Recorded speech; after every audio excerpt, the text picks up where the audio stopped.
Good morning, fathers of daughters. This is Ephraim B. Martin, and welcome to another live stream. Welcome, all fathers, regardless of your ethnic group and your culture. How are we doing today, fathers? It's a Sunday, 11 o'clock in the morning. Hopefully, you fathers will be able to tune in and participate. So, fathers, we have another good live stream going on today. And what we're going to be talking about today, fathers, is girl dads, our tone with our daughters. Let me repeat that. Girl dads, our tone with our daughters. Now, fathers, I'm not here today or any other day to try to tell you how to raise your daughters.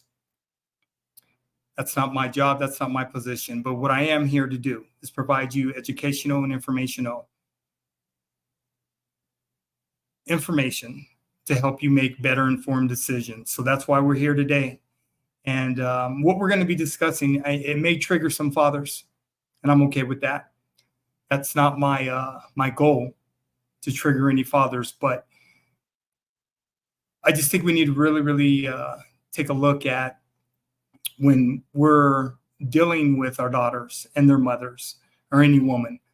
Tone is everything, fathers. Tone is everything. Tone is going to set the difference between our daughters being effective positively or negatively. And that's just what it is. In the description, all videos that I'm using today are all fair use videos. They're all in the description of this live stream. I also included one of my own videos called Advocacy versus Discipline of Our Daughters. And that's also in the description. And I go into a little bit more detail in regards to tone and yelling and raising our voice and things of that nature. So that's also in the description. As far as when it comes to our daughter's tone, fathers, it's very important in how we address our daughters, because they are going to either, like I said, they're going to react positively or negatively, depending on how we address them.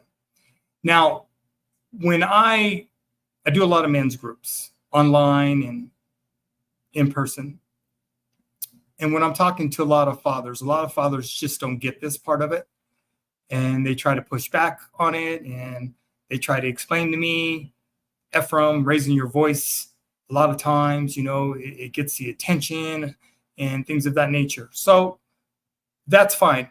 I'm not going to try to change any father's perspective when it comes to how they address their daughters. But what I do know from working in the criminal justice system, as well as working in K-12 education, our delivery is going to be more important than what's being said. You see, what I've learned from working with children for 30 years, 20 years in the criminal justice system, 10 years in K-12 education, is that kids respond to, I do for you, you do for me. That's the system that they respond to, and that's the system that they're on. So, fathers, when it comes to our very own daughters, our daughters need to be very clear on how we're talking with them and how we're addressing them. Also, their mothers, right? Women are going to respond to a man's voice, either feeling safe or in fear, depending on how they're being dressed by men. We set the tone of that, men. We set the tone of that, fathers, right? So, like I said, when I do a lot of these men's groups, a lot of these fathers, you can't tell them shit. Can't tell them shit, because so many fathers think that they know everything, right? And I'm not in the business of arguing with fathers. I'm not in the business of fighting with fathers, particularly when I've raised 4 adult daughters. 35, 29, 26, and 23. And all my daughters are fine and they're doing well in their lives.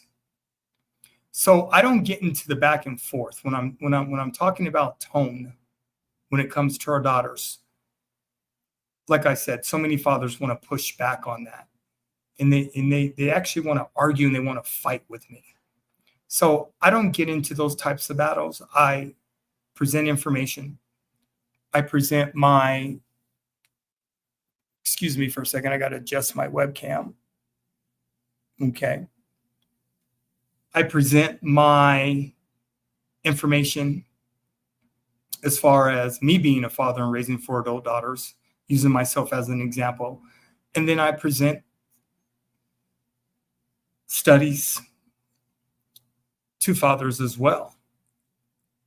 I have 4 great videos today I want to share with you fathers regarding the effects of yelling at our children and what that does to our children. I've never yelled at my daughters. I've never had to raise my voice at my daughters, birth to 18 years of age.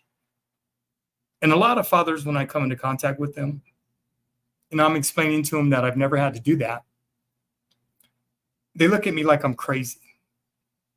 And a lot of them question my parental style.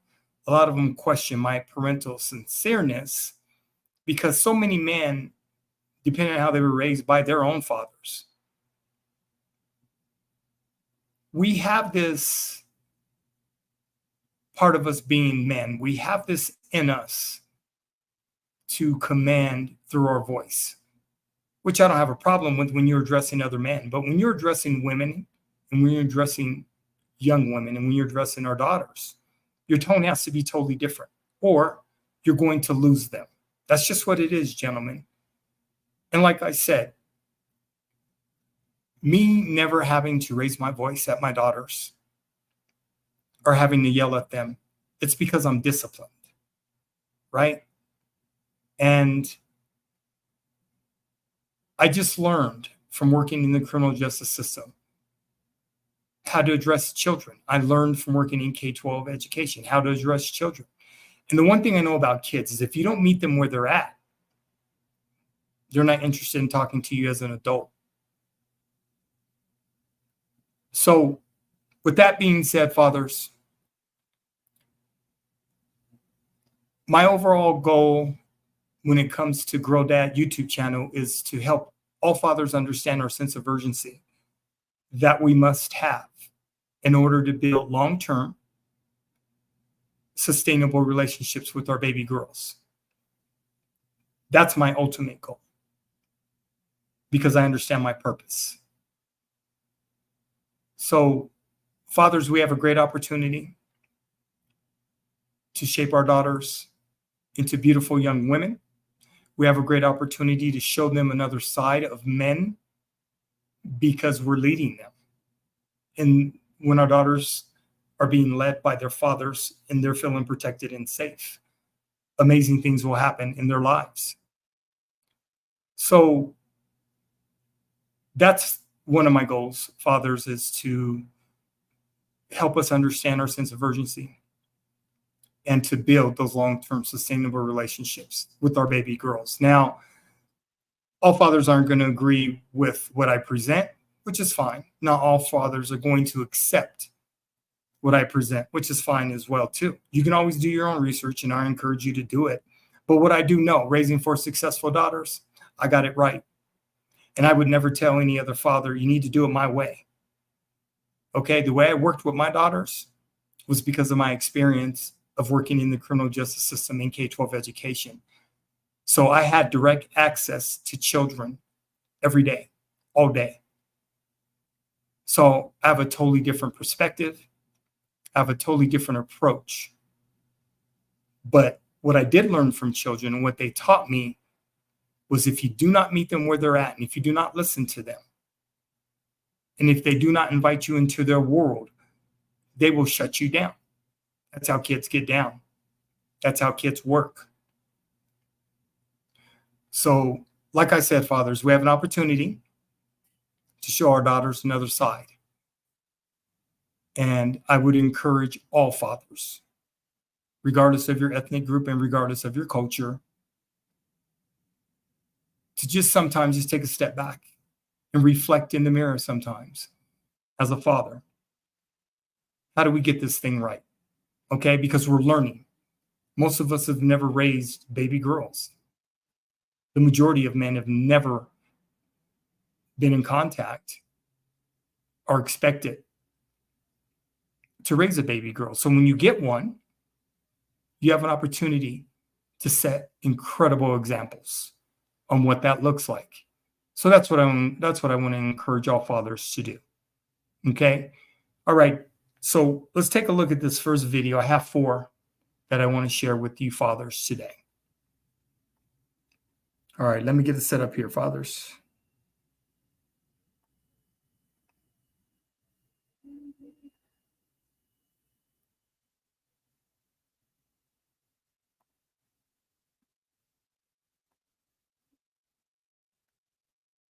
Today's medical-centric topic is the long-lasting effects of yelling at your kids, understanding the impact on child development.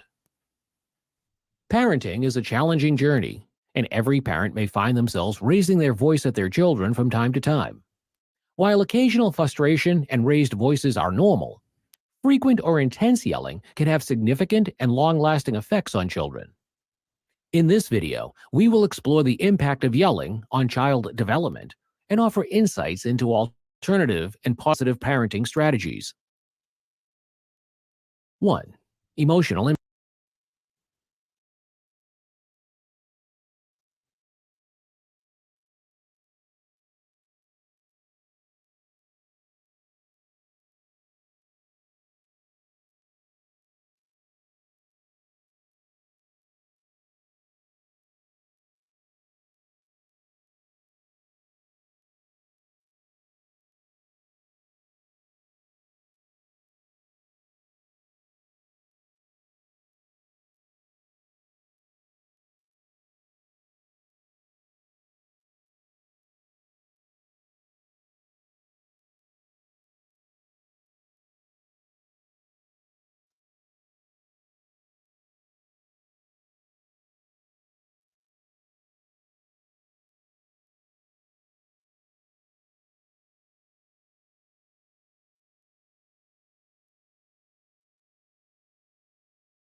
Three, set clear expectations.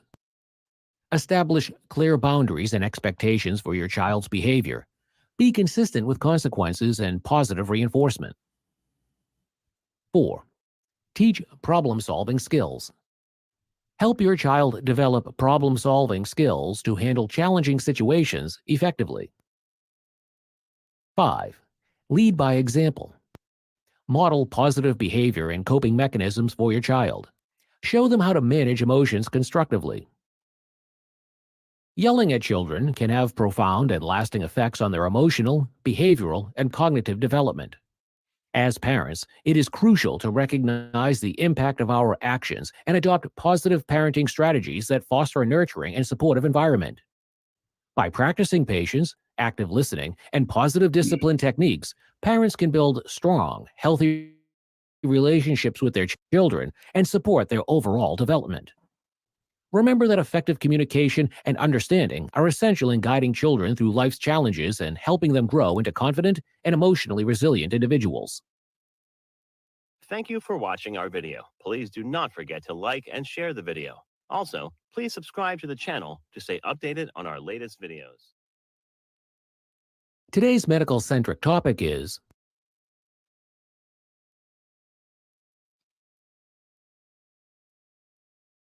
Okay, fathers, I apologize. I think I have my Instagram up as well as when I do my live stream, I do 5 different platforms at once.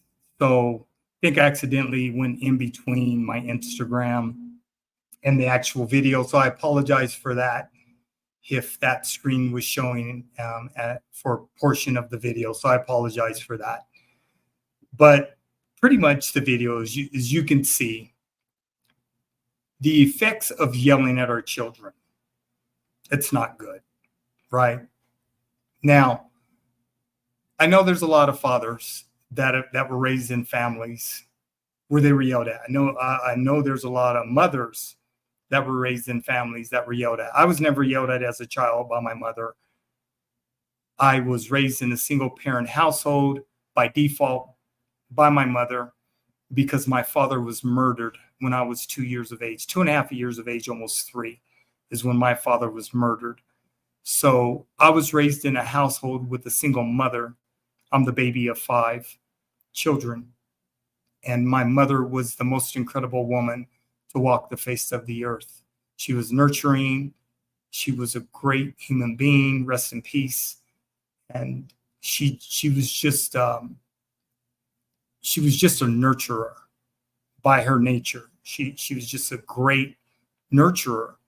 So I've never been yelled at in my life. Therefore, I never yelled at my children. And I can remember being a child, being a young boy, and just how my mother would always, she always explained things to me. I was a very active kid. I was an athletic kid. I played sports. That was my thing. So I was always at the recreation center. I played sports year round. So I was always busy. And my mother was she was an incredible woman. And she just provided an environment that was safe. And I learned a lot from her.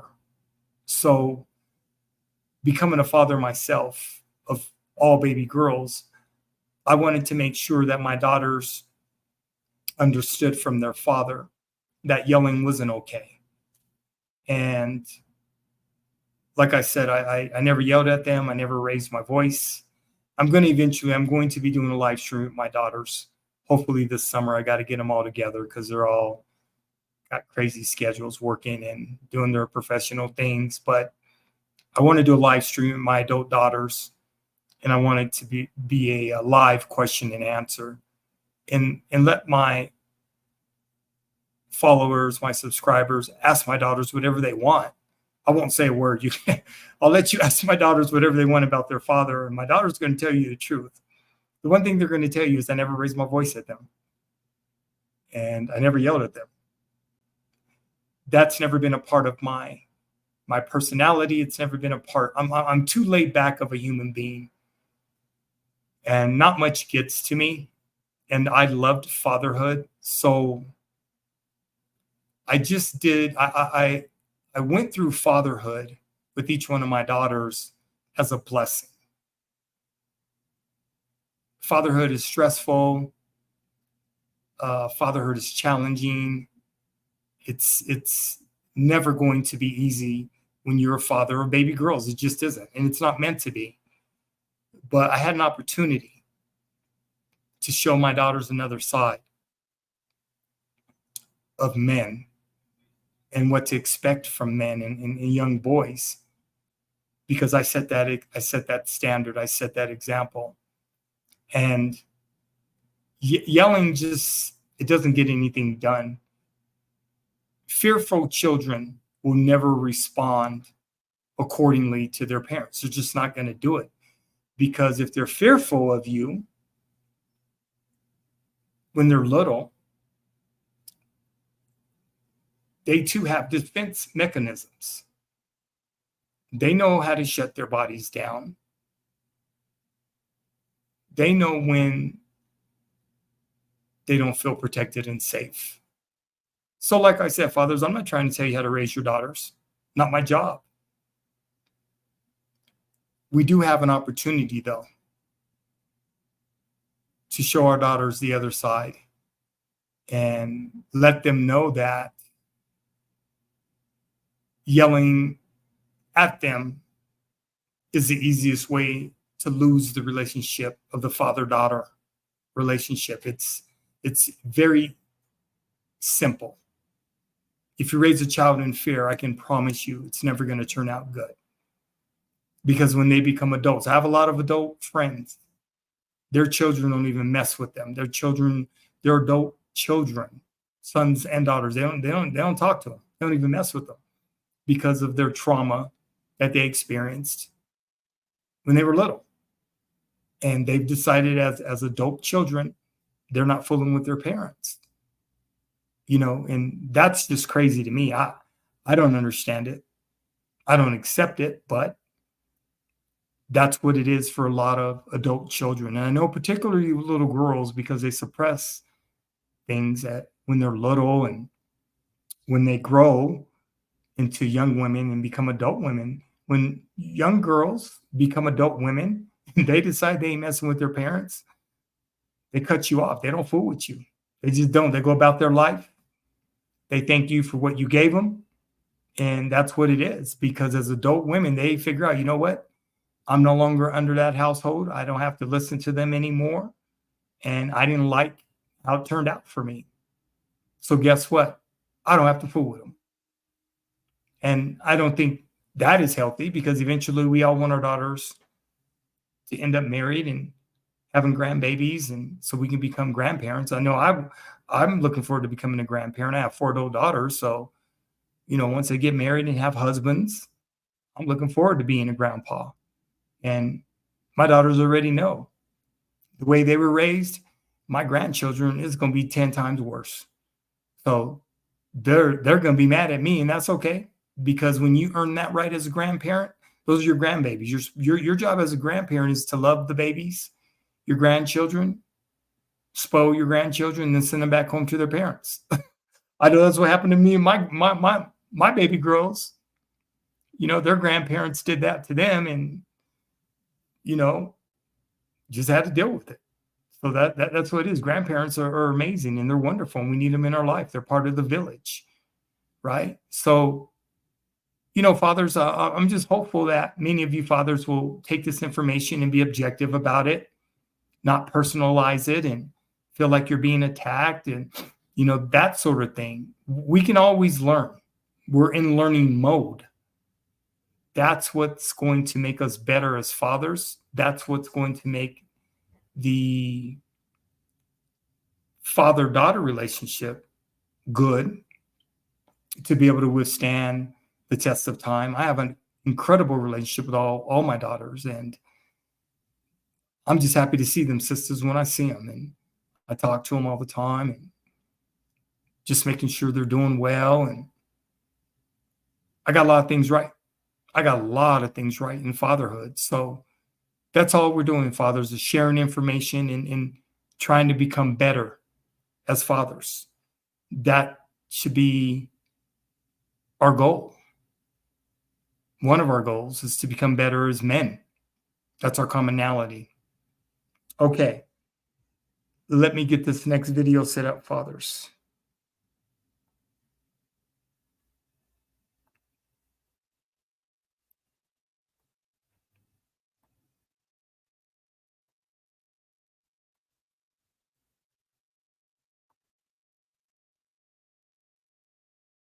Parents often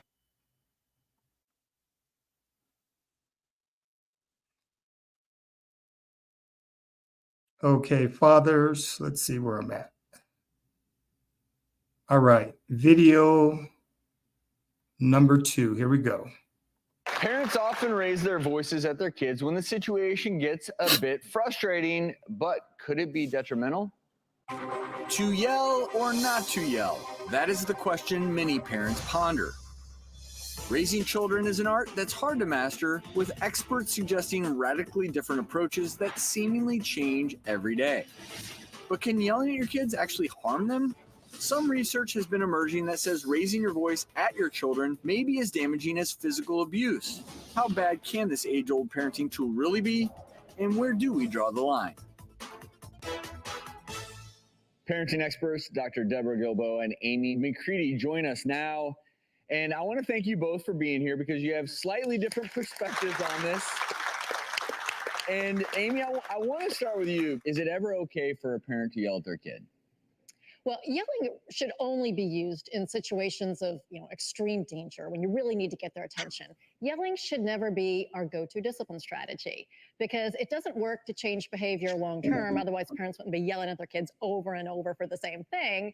But as it said in the piece, there's new research that shows that the effects of yelling can actually be as harmful as that of spanking. So you're saying if their child is running out into traffic or trying to touch fire, yell in that situation, but aside from extreme situations like that, yelling is a no-go.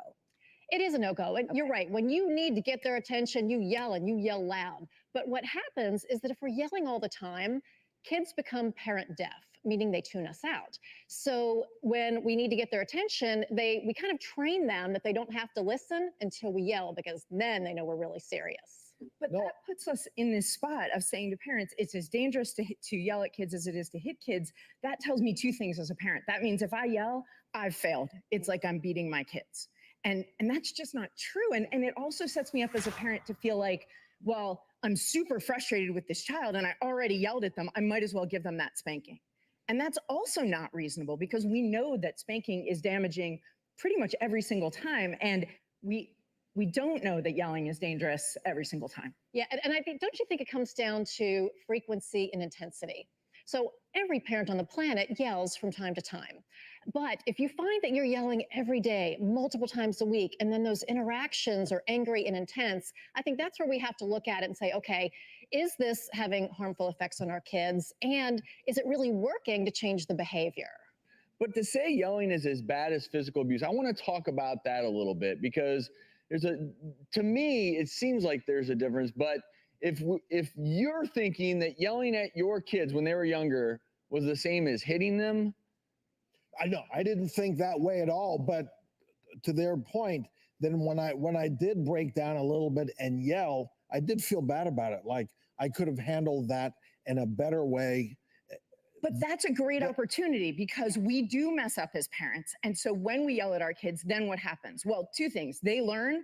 Sometimes people yell and you don't have to crumble, because if I never ever yell at my kid, then they get out in the world and a coach or a teacher or somebody else's parent or a boss yells at them, probably doesn't spank them, but yells at them. And this way they go, oh yeah, this happens, right? It's not necessarily me, or right, okay, maybe they'll apologize, maybe they won't, but they'll have the skills to handle it, of getting yelled at. But also, I get to apologize to my kid when I handle something badly, whatever it is. If I told a story they didn't want me to tell in front of someone else and they were upset about that, or I yelled at them because I lost it a little bit, we get the practice and the modeling of the resilience of apologizing and reconciling. And how are my kids going to learn that if I don't allow myself to be human ever? Yeah.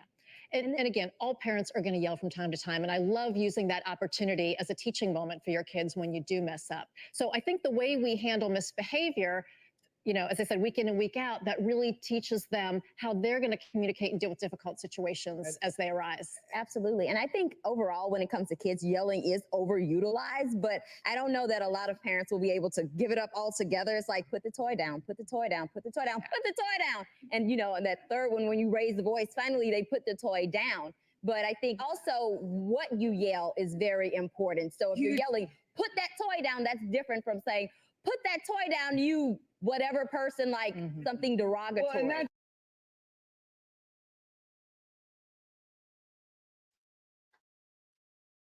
Okay, fathers, what are your thoughts?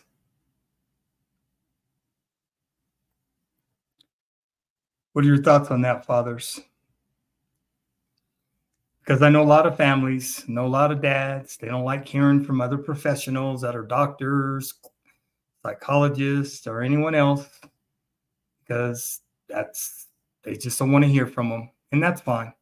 You're going to raise your children how you're going to raise your children, right? And it's just a matter of, I remember when I started putting my daughters in sports and introducing them to sport, not putting them in sports, but I enter all my daughters to sports, and whatever they decided to do, I allowed them to participate. Along the way, though, I explained to them, when you have a coach, your coach is responsible for your protection and safety. That's why you have a coach, whether it's football, whether it's gymnastics, whether it's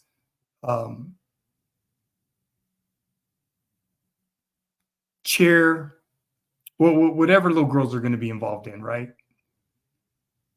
You're going to have a coach. You're going to have other adults that are going to be responsible for your protection and safety. That's a different situation when it comes to getting your attention than your parents, because your coach is trying to get you for correction, to make sure you don't hurt yourself, to make sure that you're doing the sport correctly. They're trying to teach you the basic fundamentals of team, what a team sportsmanship, what that looks like with other little kids, right? So it's a process. Same thing is if you have a child that's an artist, if they like to draw, they like to play musical instruments, chances are they're going to have a teacher that's in charge of them, right? But they're not the parent. So our kids know the difference, though, right? Being at home with their mother and father is totally different than being away from the house and having another adult correct them. Our kids are smart enough to understand, and they know the difference. They know the difference. So they're not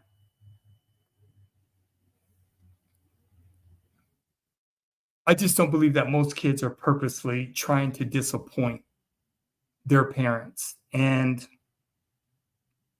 one of the things we learn as parents, as we're rearing our children, like the doctors were saying, there is appropriate times to get the attention of your child, particularly if it's a safety issue, or if it's looking like it's going to be a safety issue. Then, of course, yes, yelling is definitely appropriate to get their attention, to keep them out of harm's way. But to be at home every day, just raising your voice just for the sake of raising your voice, I don't know what that's about with adults. I really don't. And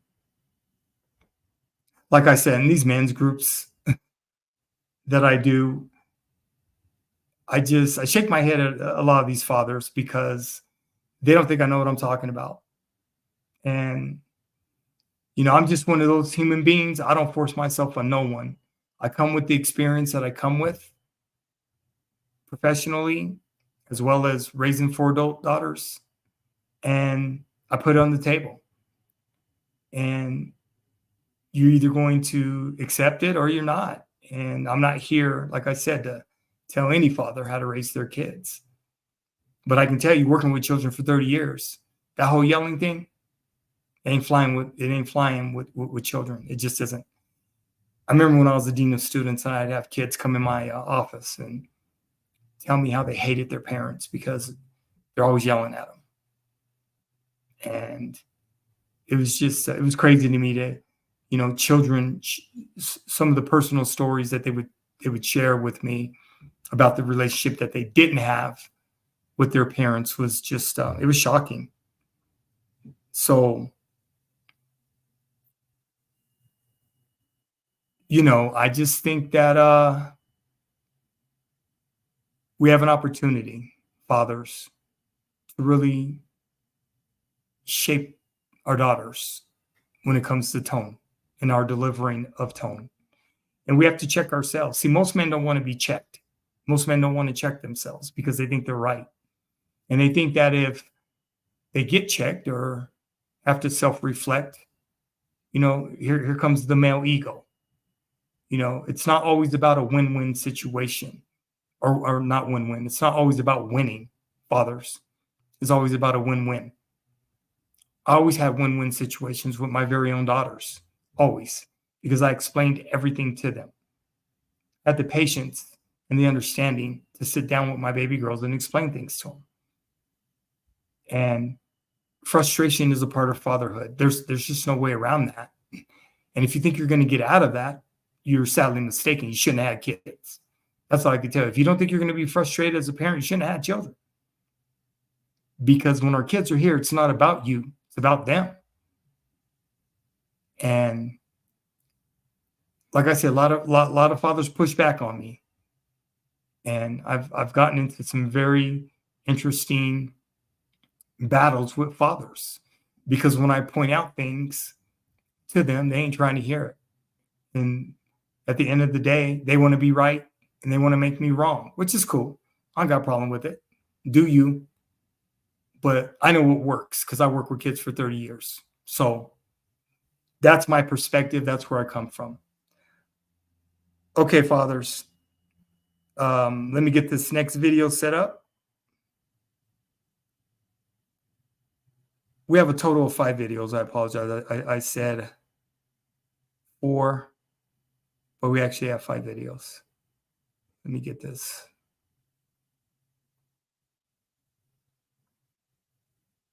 Set up for you. Okay.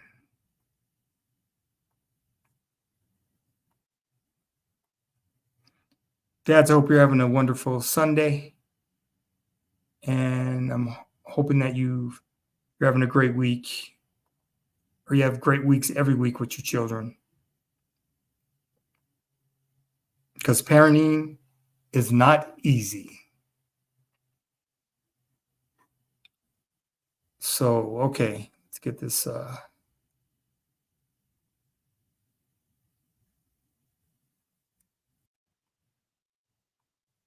right, Father. On the subject suggests Videos that number every time you 3. want to discipline, Let me get this to the parents beginning. yell because they want.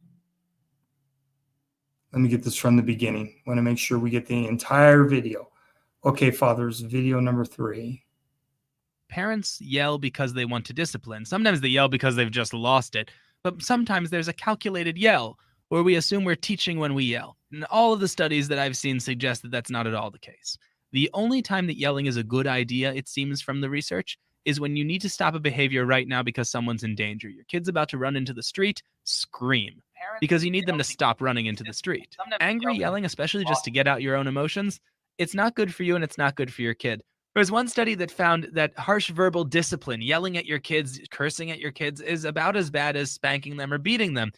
And a lot of parents are really proud of the fact that they don't hit their kids. That should give us pause, that even if we're not hitting our kids, if we're yelling at them regularly, that's about the same thing when it comes to their long-term outcomes. One of the first things that happens, especially if you're yelling in a way that scares him, is a fight or flight response. Like anything else that scares him, his entire body is going to go into defense mode to try to escape or to try to fight you off. That's why a lot of times with little kids who are not at all violent toward their parents, you scream in their face, they'll hit you, and they've never hit anybody before. But your body takes over because, oh my God, there's a threat. Or they'll just stand there like a deer caught in the headlights, which is a classic reaction to fear. So the first thing parents need to realize about their screaming is that frequently the scream is terrifying. It's not so much discipline as much as it is kicking in every part of their body that tells them that they're about to be harmed. So even though you would never harm your kid's body hears the scream and goes, that's going to kill me. When it happens regularly, it creates a pattern that sets them on the course for negative long-term effects. They're not going to interpret this as dad is angry. They're going to interpret this, their body at least, is going to interpret this as dad's going to kill me, which is terrifying enough that it should give us pause. And second of all, if you make this a habit, this is going to be how they handle their problems. It's going to be how they talk to other people. And it's ultimately going to cause them a lot of difficulties in their lives. It's terrifying for your kid, especially if your kid's young. And it's not a good thing, and we shouldn't mince words about it. All of the studies available on the subject suggest that every time you yell at your kid, you're doing something that's not good, that if you do over and over again becomes quite damaging. But we have to figure in the human factor. Part of being a parent also is being sleep deprived. Part of being a parent also is having way too many responsibilities on your plate at once. A mixture of fear about what's happening in the moment and fear about what might happen in the long term if this child of yours who cannot control themselves gets out into the world and ruins everything. There's a lot bottled up in there, all combined with the challenges of being a parent. You can't blame a parent for screaming. At the same time, a parent should recognize that it's not a good thing, and you got to cut back on it.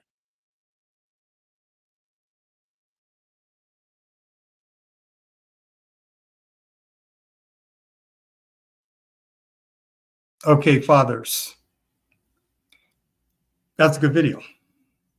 And I recognized early in my career as a probation officer when my girls were little, and just being around other parents and just watching and observing other parents. I did a lot of observation when my girls were little, when I would take them to the malls. I could take everywhere I went, I took my daughters with me. I was always a magnet for women because I always had my girls with me, and women, for whatever reason, when my girls were with me, they always wanted to help me with my daughters, because you don't see a lot of fathers with their baby girls by themselves a lot, particularly having 3 or 4 daughters with you at one time. So I just remember having all my daughters with me and the help that women would offer. And it was more of an appreciation, I felt, not so much them trying to tell me what to do as a father, but you just don't see fathers with their daughters a lot of times. And I remember going to the malls. My girls, everywhere I took them, they were just so well behaved. And we had those discussions before we left the house. What is the expectation when we get to the mall? How are we going to act when we go into the Target, when we go into the Kmart, wherever we're at, where we're eating out? There's an expectation. And my daughters all fell in line with that expectation, because I believe when they were little, I explained everything to them. Little girls need to understand why. Women need to understand why. And I always explain why to my daughters. In every case scenario, I explain why. My daughters never left a situation when they had why questions that I didn't explain why. And what I learned is when you explain why, your tone delivery makes a lot more sense when it comes to your daughters. I learned that from working with children. So tone and delivery, fathers, I'm going to press you. I'm really going to press you. Tone and delivery is going to make the difference of a positive or negative relationship with our baby girls. It just is. You don't have to believe me, but if you don't have a good relationship with your baby girl and she's under 10 years of age and you're struggling, you're going to have to reflect on why you're struggling with your baby girls. Because a baby girl under 10 years old, she's looking at her father for protection and safety, period. So you have to reflect on what is it exactly you may not be doing that is causing this disconnect with your baby girls. That's real. Because once they turn 10, 11 to 13 is a totally different stage. They're in middle school. And if you have a bad, disconnected relationship with your baby girl and she's in middle school, she's going to isolate you. She's going to shut you down as a father, and you're not going to know anything. I can promise you. I was the dean of students for middle school, and I was the dean of students for high school. And I'm telling you, fathers, your daughters will shut you down and shut you out if they don't feel that they could trust you as their dad. It's sad to see that happen.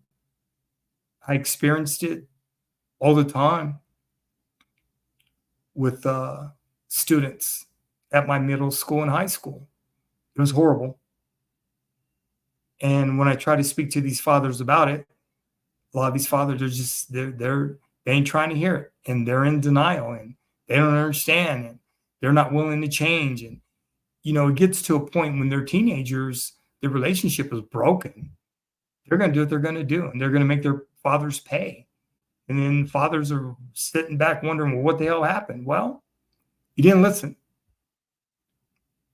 to your daughters telling you what their needs were when it came to tone, when it came to delivery. You blew it off. You weren't trying to hear it because you want to be right. And now they're making you pay. And the older they get, the more stubborn and set in their ways they become. So if they shut you out and they're 11, 12, 13, they ain't letting you back in possibly until after they turn adult women, if they ever let you back in. And I'm just saying, fathers, you don't want that relationship. You don't want that disconnect with your daughters. You don't. It's not going to work out for you. Okay? So we have an opportunity. Once again, fathers, I'm going to press tone and delivery. I'm pressing it because I know the tone of our voice and the delivery of that tone is going to make the difference. Don't fight me. Don't fight me on it, dads. I know what I'm talking about here. You may have your own way of doing it. That's cool. Like I said, do your thing. But don't try to fight me on it because I know what works. I've worked with thousands, not hundreds. I've worked with thousands of children in a 30-year period professionally. So I learned a little something, fathers, along the way.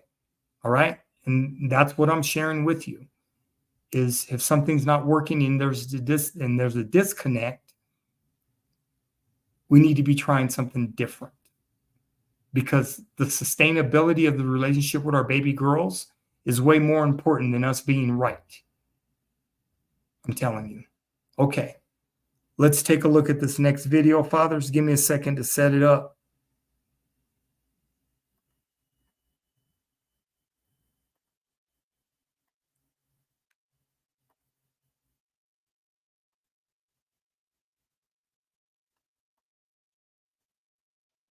The journalist. This is a shorter video, fathers. It's only a couple minutes long. It's a shorter one.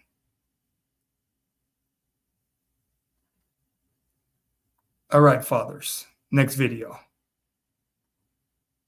The Journal of Psychiatry said that emotional abuse is more predictive of mental illness than either physical or sexual abuse. I thought that was amazing. Came as a shock to me. But then this next piece of research is just plain scary. So screaming at children significantly impairs their brain development. Dr. Alan Shore at the UCLA Neuropsychiatric Institute explains that a number of times all through development, children's brains undergo massive pruning, and that as much as 50% of the brain's 200 billion neurons get pruned a few times throughout their development. And which brain structures ultimately receive the bulk of that pruning has a great impact on their development. So then the way it works is that if you scream at your kids, you keep activating the part of their brain that's the more primal, primitive, fight or flight kind of brain, or part of the brain. It's the amygdala and the hippocampus, which is down here, closer to our brainstem, more primal. And so if we keep activating that part of the brain, then it has to create a bunch of neural pathways to react to that, because the kids are learning this isn't a safe environment. So they're constantly scanning. The amygdala is constantly scanning for danger. And so when we scream at them, we're teaching this is a dangerous environment. So then as the brain undergoes its pruning, it has to prune something, but it's learned that that more primal part that's fight or flight needs all those neural pathways. So it ends up pruning more from the front, which is the prefrontal cortex, which is what we want our kids to develop and have strong, because that's thinking about, how's this, like long-term consequences and impulse control, thinking about, what it's going to take to get where they went. We want that part to be really strong. So according to this research, screaming at your kids works to impair their intellectual and emotional development, because we're trying to get them out of this part of their brain and into this part of their brain as much as possible.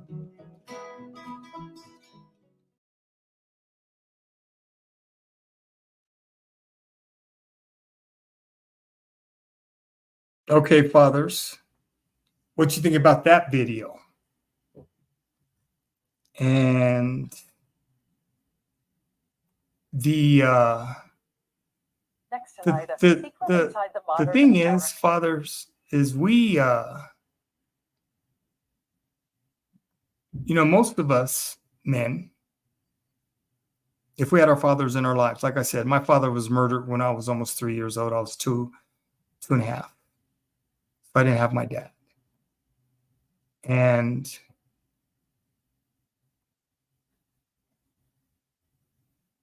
I know that a lot of us men, right? I had my uncles, and I had Next tonight, a secret. other good men in my life that were examples to me because I didn't have my father. So they showed me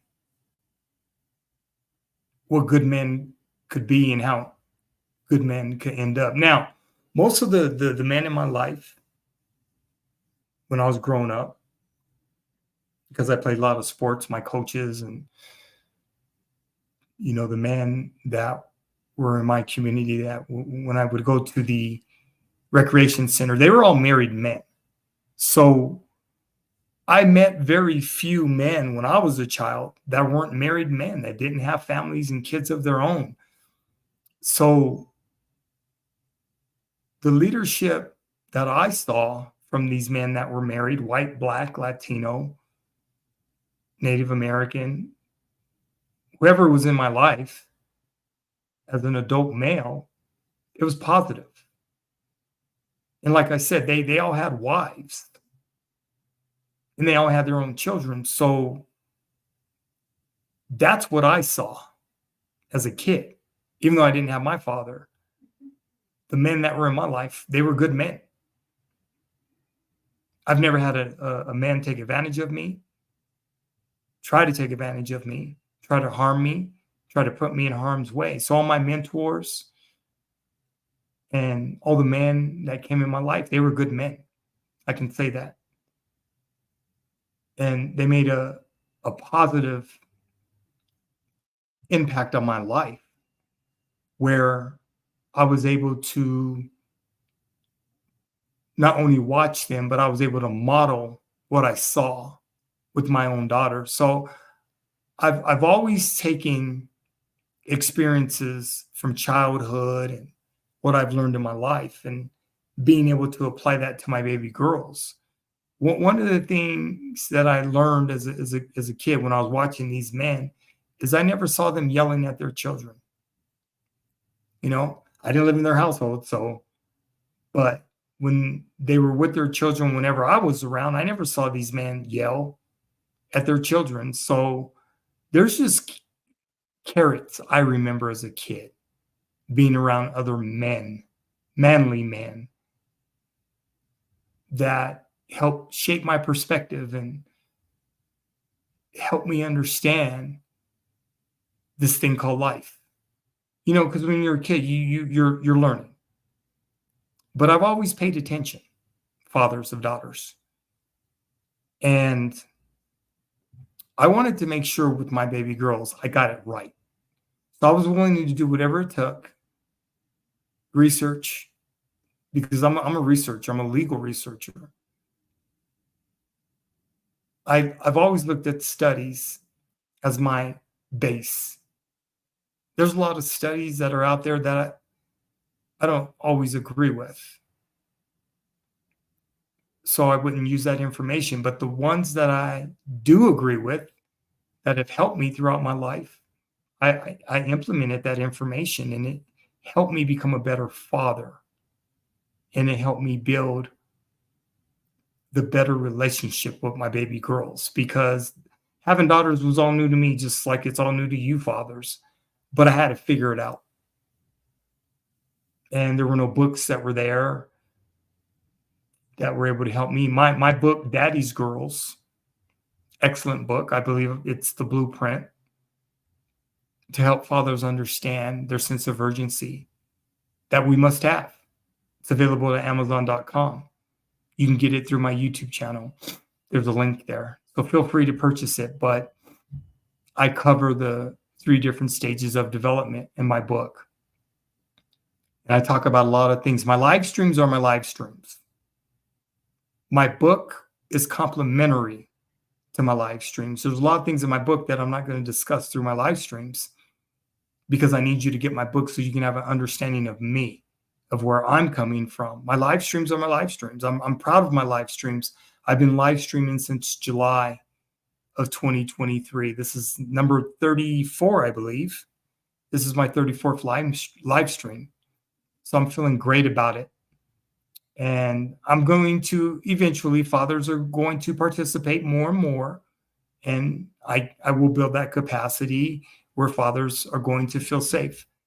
Most of my live streams, fathers don't comment. Fathers may be watching, but they don't say much. And that's to be expected. I understand that.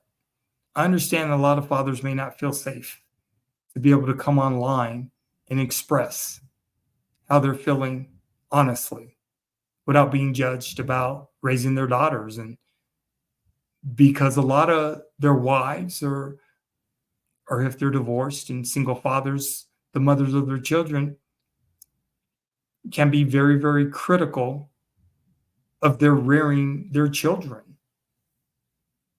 because women think that they're right all the time. And that's just not the case.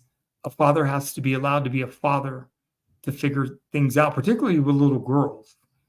You know, just because you're the mother or you're a woman just like them doesn't mean that the father can't have as much impact. I know I had an incredible impact on my daughter's lives. Had I not been in my daughter's lives, who knows how they would have turned out.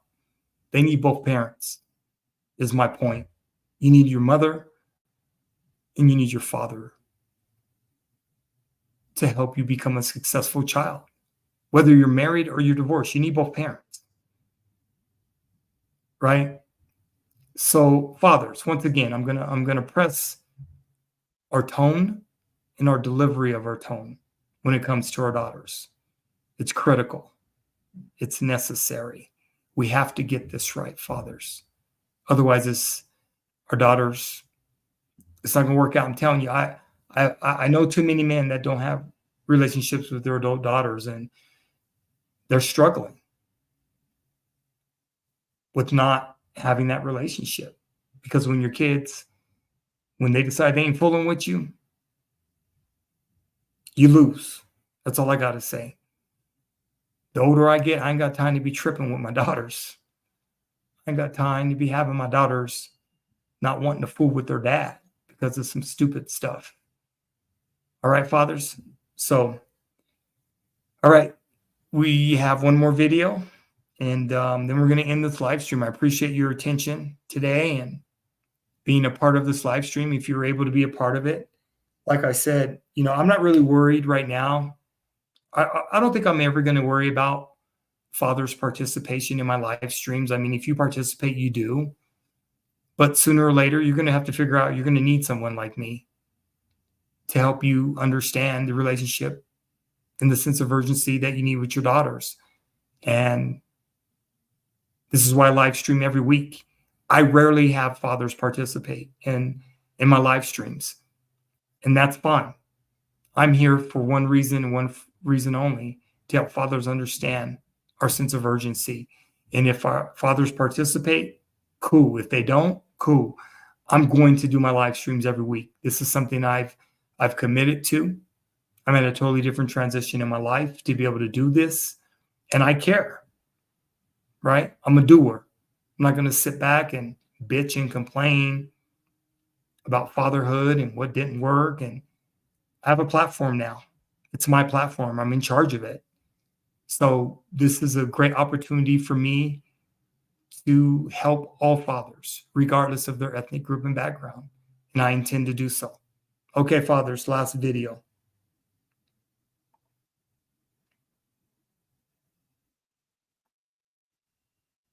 Next tonight, a secret inside the modern American family. Almost every parent has at one time or another yelled at a difficult child. And tonight, there is a new study giving insight into what that can do to everyone when an adult starts yelling. Nightline anchor Cynthia McFadden now with advice for the whole family. Who can say they've never yelled at their kids, especially their teenagers? A problem the super nanny was often brought in to deal with. You don't tell me anything. You do what I tell you to do, and you shut your damn mouth about it. And it's not just reality TV. I've been having problems with my daughter. The dads at this fathers group in Keensburg, New Jersey, part of Parents Anonymous, were honest enough to admit it. How many of you have ever yelled at your child?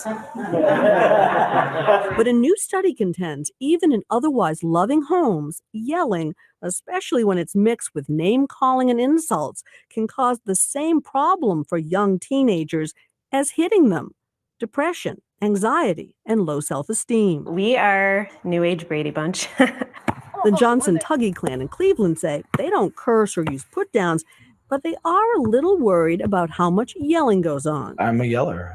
I yell out of frustration. Like, hey, grab their attention. This is not cool. But experts say yelling often doesn't work. Listen to their kids. Sometimes when I get yelled at, I get angry, go downstairs and start hitting my punching bag, or I feel sad. I just wish I could get talked to, not necessarily yelled at. We brought in parenting expert Dr. Carolyn Ivers Landis. Hi. One strategy she suggests is for parents to give themselves a timeout. Having the other parent who's maybe not pushed to the limit as much, maybe step in a little bit. I don't think any parent would ever object to having a break. Another tip, use more carrot, less stick. You want them to get ready for school faster? Promise a movie. I think there's some things that they could earn, like that camera that he wants so bad. Right. Learning to negotiate and keep your cool can make the teen years so much less stressful for everyone. Or as my mother used to say in a very quiet voice, when you've lost your temper, you've lost your argument. Diane? Your great mother. But what if you've done it? What if you've already done it? What are you going to do? Well, I love this advice from parenting experts who say, don't be afraid to apologize to your kids. You don't lose authority. You actually gain credibility. Parents are people too. And if you apologize, they'll know that apologizing is something we do in our family. So admit it, apologize. Fess up. Okay. Thank you so much, Cynthia McFadden. Good to have you here.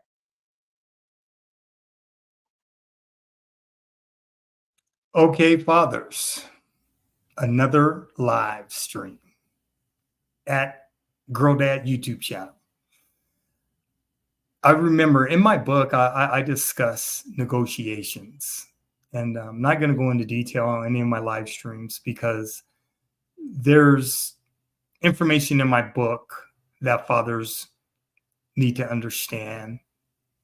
And it'd make a lot more sense reading it in my book, being able to compare it to any of my live streams, fathers, because I'm building capacity with my live streams, right? Feeling great about it. But the negotiation piece, I have in my book a father-daughter contract. And let me explain what the father-daughter contract is. The father-daughter contract that I discuss in my book is talking about negotiables and non-negotiables when it comes to our daughters. And let me tell you, fathers, this father-daughter contract that I have in my book, I've been using this contract since 2003. It's been 21 years. I didn't get a chance to use it when I was a probation officer because the children that I was supervising, it was a lot different. I did come up with this contract around the year 2000, 1999, 2000, somewhere around there. So I did try to implement it with some parents when I was a probation officer. And a lot of parents, a lot of fathers, they just weren't interested, which was fine. But when I became a teacher and dean of students, particularly dean of students, a lot more fathers were grateful, and they were a lot more receptive to the father-daughter contract that I presented in my book. And they were just like, they were blown away by how effective the father-daughter contract is and the negotiables and non-negotiables. And I explained that in my book. So if you want to know about it, got to get my book, fathers. That's all I'm going to tell you. I will give you enough information for you to go get the book and check it out for yourself. Right? Okay, fathers, thank you for your time. Appreciate you, fathers of daughters, girl dads. I'm grinding once a week. I'm here on Sundays at 11 o'clock in the morning. That's my preferred time. And as long as everything goes to schedule, I will be here on Sundays at 11 a.m. Okay, fathers, appreciate you. Keep your heads up. Keep grinding, because that's what we do. Keep them babies protected and safe. And let's get better as fathers. Okay? All right, I appreciate you all. Thank you for having a brother. I'm doing what I do because this is E. Martin, Girl Dad YouTube channel. I'm out until next week. Peace.